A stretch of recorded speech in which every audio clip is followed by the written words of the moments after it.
electricity system mobet maber. Erokamano jatelo, nitiere wach mar daro jotukutuk manone okonodo kelo tungni e chuny boma ma Kisumu. Ne nitiere chenro mar golo gi oko e chuny boma kendo ano kano kelo tungni matin e kind oganda. Sijabene koro uikuru ne pogo chuny boma ma Kisumu ng'eni nitiere kaka odhi kelo tungni jomoko ma idhi gol kumoro mantiere kama giseng'iye. Erang'o musetimo mane oni oganda modak e kaunti ma Kisumu kara jo ohala mane chuny boma no okobedo kod tungni kata okobedo kod chwanyruok moro gitend county ma Kisumu? Nitie gima iluongo ni awacho zoning, nitie gima iluongo ni transport mobility system. Pango kaka yore mag transport e Kisumu timo. 54% atamalo mar 54% mar jo Kisumu gin joma ohero wuoth. Kisumu ok en town maduong' ahinya, ng'ato wuotho koa Kondele chopo town, Manyatta be chopo town. And then nitie gima iluongo ni transport mobility mosebedo kwa wakeo. Wasetimo feasibility study gi design mwatieko. Nanyiso maber kena nuoyo ni higni 20 dweche 24 mabiro gima iluongo ni tuk bro bet ni onge town ka. Wa face out. Nyocha neno ka climate change nitie mtoka mane Ruto riembo koa go State House kodhi ga KICC ma ok gol koko gi muya mang'eny gi petrol. Mtokano jogo se approach wadwaro electric taxis bilago.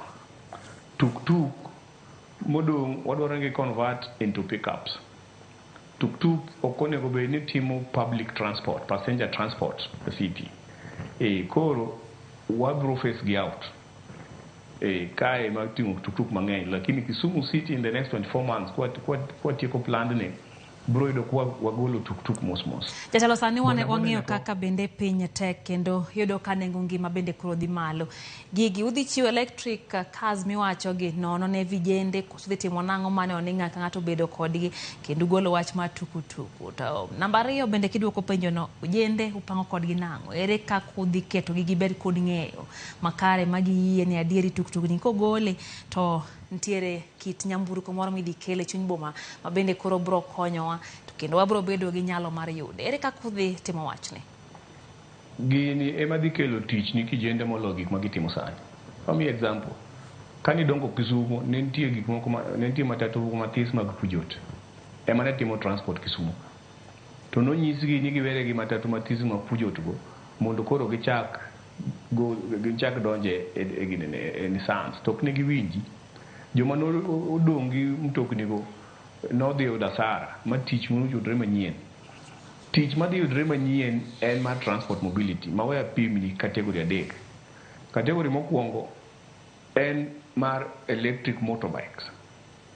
Electric motorbikes en cheaper kendo no kay fuel sani king'iyo kada bech fuel ni malo. Ma kikele electric motorbike to environment rito tich be yudo. Jo tuk ok ni riembo gi ni kawo gi ni riembo gi. Tuk dhi bete pool mar society. Kagi se bete pool mar society to joma timo ginara almost 9,000 mane industry no. To kuma giyude tuk go gi masamoro kumage gi holo nitie duka magi holo gie magi tiyo kod gi to gitero pesa godhiembo kata gi chulo dwe ka dwe. Koro mae iluongo ni transport mobility in Kisumu en gimiluongo ni revolution, lokruok mapiyo ma pango tich mopogre.